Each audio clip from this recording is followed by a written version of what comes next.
ಅಮಿತ್ ಶಾ ಅವರನ್ನ ಭೇಟಿ ಮಾಡಿದ್ದು. ಅಮಿತ್ ಶಾ ಅವರು ಹೇಳಿದ್ರು, ನಾನು ನಂಬ್ಕೊಬಿಟ್ಟು ಅವ್ರ ಮಾತನ್ನ ಏನಂತ ಹೇಳಿದ್ರು ಅಂತಂದ್ರೆ, ಡಿಸೆಂಬರ್ 23ಕ್ಕೆ ಮೀಟಿಂಗ್ ಕರೆದಿದ್ದೀನಿ, ಡಿಸೆಂಬರ್ 23ಕ್ಕೆ ಮೀಟಿಂಗ್ ಕರೆದಿದ್ದೀನಿ, ಅವತ್ತು ಇತ್ಯರ್ಥ ಮಾಡ್ತೀವಿ ಅಂತ ಹೇಳಿದ್ರು.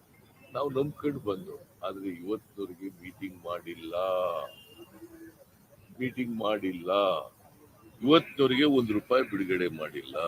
ಅದಕ್ಕೆ ನಾವೇನ್ ಹೇಳ್ತಾ ಇದೀವಿ, ನರೇಂದ್ರ ಮೋದಿಜಿ, ಅಮಿತ್ ಶಾ, ನೀವು ಯಾವ ಮುಖ ಹೊತ್ಕೊಂಡು ಇಲ್ಲಿ ಕರ್ನಾಟಕಕ್ಕೆ ಬರ್ತಾ ಇದ್ದೀರಿ?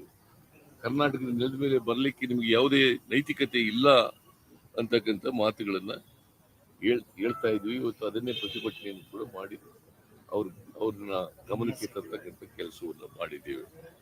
ಸೊ ಹೀಗಾಗಿ ಅವರು ಭದ್ರಾ ಯೋಜನೆಗೆ 5,300 ಕೋಟಿ ಕೊಡ್ತೀವಿ ಅಂತ ನಿರ್ಮಲಾ ಸೀತಾರಾಮನ್ ಅವ್ರ ಬಜೆಟ್ ನಲ್ಲೇ ಹೇಳಿದ್ರು. ಇದು ಬರೀ ಭಾಷಣ ಅಲ್ಲ, ಬಜೆಟ್ ನಲ್ಲಿ ಹೇಳಿದ್ದದು. ಬಜೆಟ್ ಪಾಸ್ ಆಗಿದೆ ಪಾರ್ಲಿಮೆಂಟ್ ನಲ್ಲಿ. ಬೊಮ್ಮಾಯಿ ಅವರು ಕೂಡ ಇಲ್ಲಿ ಅವ್ರ ಬಜೆಟ್ ನಲ್ಲಿ 23-24 ಬಜೆಟ್ ನಲ್ಲಿ ಅವ್ರು ಹೇಳಿದ್ದಾರೆ, ಅವ್ರಿಗೆ ಥ್ಯಾಂಕ್ಸ್ ಹೇಳಿ 5,300 ಕೋಟಿ ರೂಪಾಯಿ ಬರುತ್ತದೆ, ಮತ್ತೆ ಅಪ್ಪರ್ ಭದ್ರಾ ಯೋಜನೆಯನ್ನ ರಾಷ್ಟ್ರೀಯ ಯೋಜನೆಯನ್ನಾಗಿ ಮಾಡ್ತೀವಿ ಅಂತೆಲ್ಲ ಹೇಳಿದ್ದಾರೆ. ಇವತ್ತಿನವರಿಗೆ ರಾಷ್ಟ್ರೀಯ ಯೋಜನೆಯೂ ಆಗ್ಲಿಲ್ಲ, 5,300 ಕೋಟಿನಲ್ಲಿ ₹1 ಬರಲಿಲ್ಲ, ಇವತ್ತು ಬರಲಿಲ್ಲ. ಅದ್ರ ಜೊತೆಗೆ 15ನೇ ಹಣಕಾಸು ಆಯೋಗ 5,495 ಕೋಟಿ ವಿಶೇಷ ಅನುದಾನ ಕೊಡಿ ಅಂತ ಹೇಳಿದ್ರು, ಅದು ಕೊಡ್ಲಿಲ್ಲ.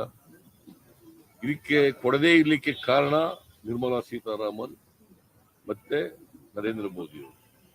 ಇದು ಒಂದು. ಎರಡನೇದು, ಪೆರಿಫೆರಲ್ ರಿಂಗ್ ರೋಡ್ಗೆ 3,000 ಕೊಡಿ ಅಂತ 3,000 ಕೋಟಿ ಕೊಡಿ ಅಂತೇಳಿ ಶಿಫಾರಸು ಮಾಡಿದ್ರು, ಅದನ್ನೂ ಕೊಡ್ಲಿಲ್ಲ. ಕೆರೆಗಳ ಅಭಿವೃದ್ಧಿಗೆ ಬೆಂಗಳೂರಿನಲ್ಲಿರ್ತಕ್ಕಂಥ ಲೇಕ್ಸ್ ಅಭಿವೃದ್ಧಿಗೆ 3,000 ಕೊಡಿ ಅಂತ ಹೇಳಿದ್ರು, ಅದನ್ನು ಕೊಡ್ಲಿಲ್ಲ. ಸೊ ಇವತ್ತಿನವರಿಗೆ ಬರ ಪರಿಹಾರಕ್ಕೂ ಕೂಡ ₹1 ಬಿಡುಗಡೆ ಮಾಡಿದ್ರು. ಅದಕ್ಕೋಸ್ಕರ ಈ ಪ್ರತಿಭಟನೆಯನ್ನ ಮಾಡಿ ಇವರು ಸುಮ್ಮನೆ ಕರ್ನಾಟಕಕ್ಕೆ ಬಂದು, ಯಾಕೆಂದ್ರೆ ನರೇಂದ್ರ ಮೋದಿ ಅವರಿಗೆ ಜ್ಞಾಪಕ ಆಗೋದು ಚುನಾವಣೆ ಸಂದರ್ಭದಲ್ಲಿ ಮಾತ್ರ ಕರ್ನಾಟಕ. ಬೆಂಗಳೂರಿನಿಂದ ಮಂಗಳೂರುವರೆಗೆ, ಬೀದರ್ನಿಂದ ಚಾಮರಾಜನಗರದವರೆಗೆ ನಿಮ್ಮ ಸುದ್ದಿ ನಿಮ್ಮದೇ ಭಾಷೆಯಲ್ಲಿ. ಕರ್ನಾಟಕ ತಕ್.